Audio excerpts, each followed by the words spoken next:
Oi, pessoal. Estou voltando aqui agora com a parte dos exercícios, com a parte prática da nossa aula, tá bem? É, Vou disponibilizar essa lista de exercícios para vocês, se vocês tiverem interesse em baixar para responder. E vamos aqui ver se conseguimos aprender alguma coisa dessa aula, tá bom? Questão 1. O mundo da literatura, como o da linguagem, é um mundo do possível. Esta afirmação não tem nada de novo. Já Aristóteles, respondendo a Platão, dizia que, enquanto a história narrava o que realmente tinha acontecido, o que podia acontecer ficava por conta da literatura. Devagar, leitor, esse compromisso da literatura com o mundo possível não implica o abandono do projeto de fazer do presente seu ponto de partida ou de chegada. Muito, muito bonito, né, da Lajolo. Considerando as relações entre texto literário e realidade, julguem os itens a seguir. A obra literária participa de um processo que se relacionou com os demais fatos culturais da comunidade e com a época em que foi escrita, expressando assim a visão de mundo de determinado momento histórico.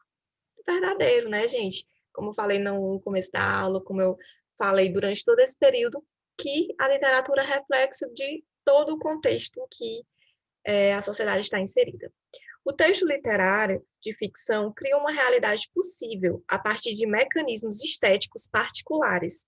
Dessa forma, ao contrário dos textos estritamente referenciais, o texto literário oferece ao leitor um mundo que está mais aberto ao jogo de interpretações, sendo assim avesso ao estabelecimento de um sentido único. Correto também. A obra literária, o bom dela é isso, porque você pode extrair diversos sentidos e sentimentos dele. 3.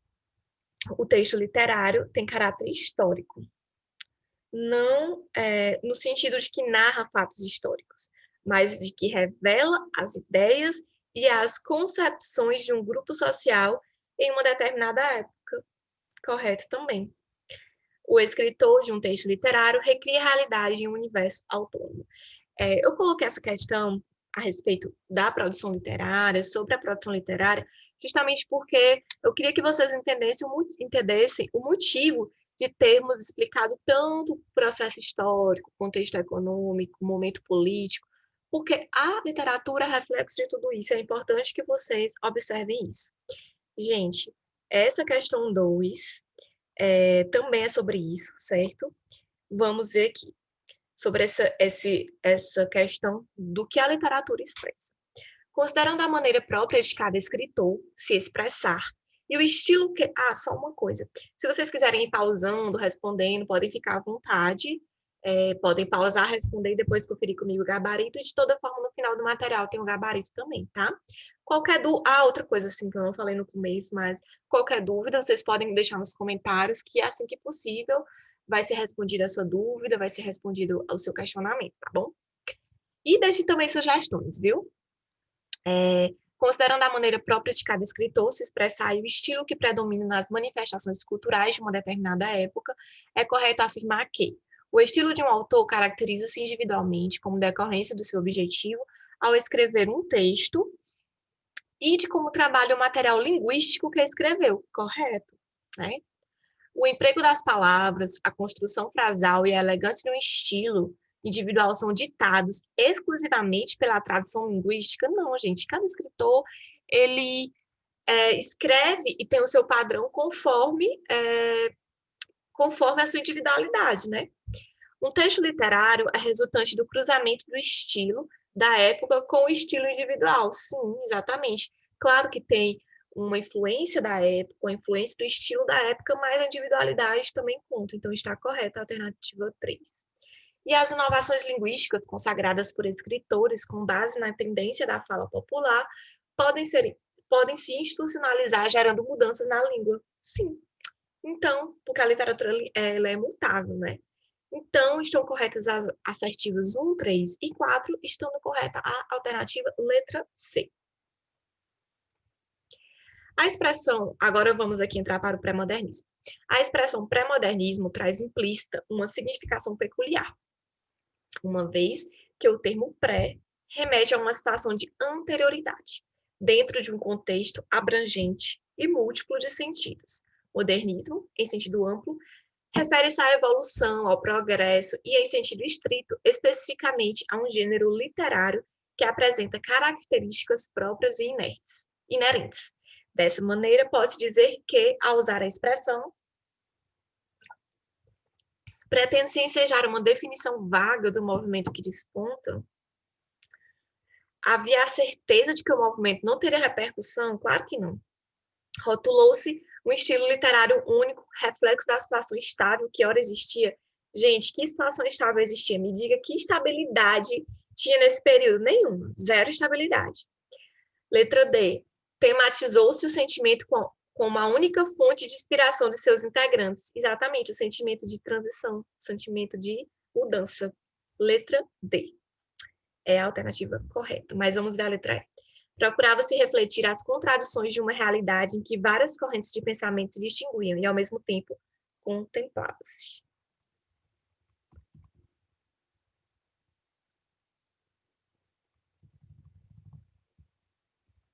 Vamos agora para a quarta questão. Gente, voltando aqui. Essa terceira questão é letra E, viu? Porque no momento em que haviam vários momentos, vários acontecimentos acontecendo no Brasil e cada autor tinha, como eu falei, um pensamento diferente, procurou fazer sua crítica relacionada a esse pensamento, havia contradições de uma realidade em várias correntes de pensamento e que se distinguiam e, ao mesmo tempo, contemplavam. Então, terceira letra é de escola. Quarto, este novo período, que incluímos cronologicamente entre 1900 e 1920, é o que chamamos de eclético, porque tudo que vai entre o simbolismo e o modernismo se caracteriza, acima de tudo, por não poder ser resumido numa escola dominante, e, ao contrário, compreender a coexistência dos simbolistas, realistas e parnasianos, até mesmo os da geração que, em 1920, iriam desencadear o modernismo. Foi o pré-modernismo. De acordo com o autor, o período eclético, ele se caracteriza pela letra A, pela existência antagônica de diferentes orientações estilísticas. Letra B, pela combinação de elementos heterogêneos e experiências literárias que desaguariam no modernismo.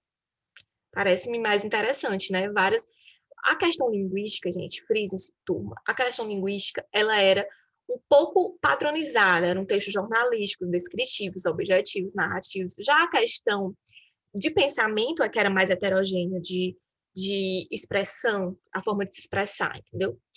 Letra C, por certas experiências literárias preparatórias da Revolução Pré-Modernista, já era o pré-modernismo, né? Era da Revolução Modernista, né? Pelo predomínio de traços simbolistas, realistas e parnasianos sobre os pré-modernos, não tinha predomínio, era transição real. Letra E, por ser uma fase de transição muito confusa, cujo apogeu é o simbolismo, não.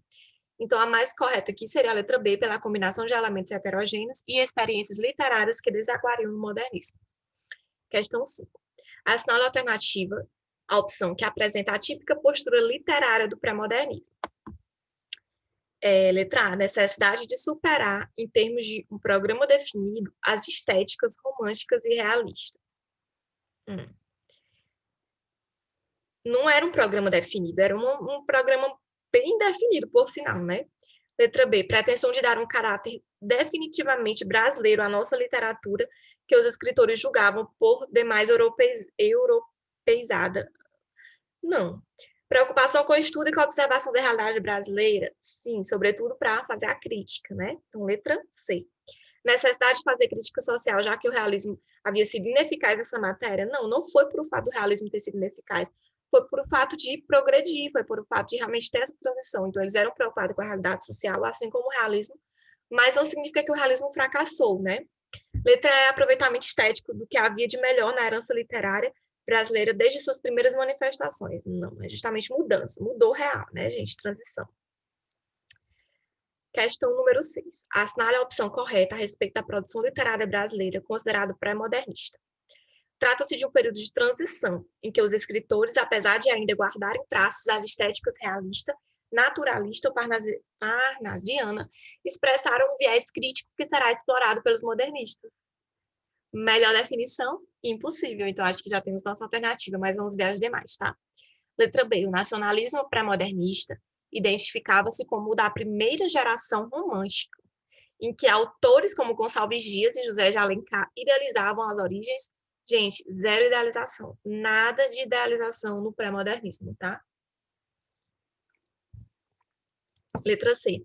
As obras apresentaram uma clara sobreposição aos ideais literários do parnasianismo, pois os escritores, no início do século XX, pretenderam retratar o Brasil de modo otimista e idealizante. Nada idealizante.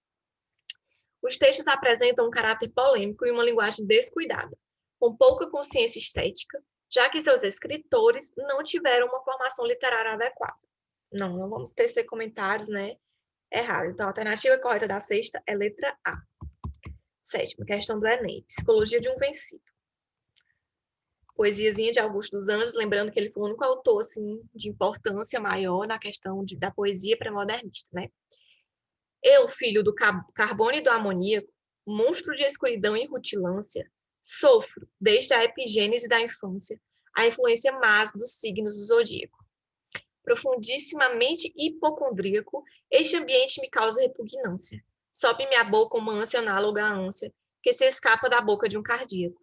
Já o verme, este operário das ruínas, que o sangue podre das carnificinas come, e a vida em geral declara guerra. Anda a espreitar meus olhos para roê-los, e há de deixar-me apenas os cabelos na frialdade e ignorância da terra. A poesia de Augusto dos Anjos revela aspectos de uma literatura de transição, designada como pré-modernista. Com relação à poética e à abordagem temática presentes no soneto, identificam-se marcas dessa literatura de transição como a forma do soneto, os versos metrificados, a presença de rimas, o vocabulário requintado, além do ceticismo que antecipam conceitos estéticos vigentes no modernismo? Não, porque não tinha esse padrão, não tinha esse estabelecimento de regras pré-estabelecidas, certo? B. O empenho do eu lírico pelo resgate da poesia simbolista manifesta em metáforas como monstro de escuridão e retilância e influência má dos signos do zodíaco. Gente, os pré-modernistas, eles não queriam retomar o simbolismo, eles queriam superar o simbolismo, eles queriam progredir, então não tem, né, essa questão de retomada. C. A seleção lexical emprestada do cientificismo, como se lê em carbono e amoníaco, epigênese da infância, frialdade e ignorância, que institui a visão naturalista do homem. Como falei para vocês, eles não queriam retomar nada, eles não queriam regredir, digamos, eles queriam progredir. Então, não tem essa questão de retomada de antigas escolas literárias. Letra D. A manutenção de elementos formais vinculados à estética do parnasianismo e do simbolismo, dimensionada pela inovação na expressividade poética e o desconceito existencial. É isso. Resquícios das escolas anteriores juntamente com inovações.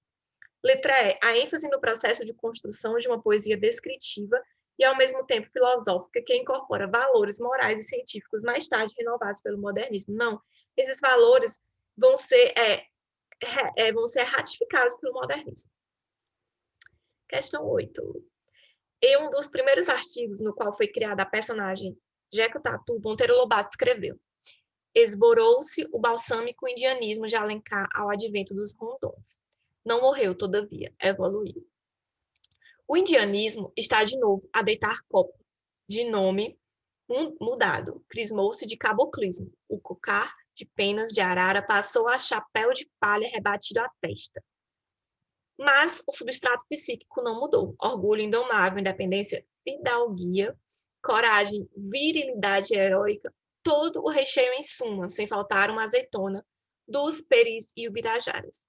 A comparação de caboclismo com indianismo, feita por Lobato no trecho citado, objetivava criticar, nessas correntes literárias, uma visão do índio e do caboclo que se caracterizava pela... O que eles queriam criticar, gente? Animalização, ridicularização, marginalização, socialização e idealização. Gente, o pré-modernismo, ele era totalmente anti-idealização. Eles queriam refutar a idealização, eles eram zero idealização, eles eram realistas.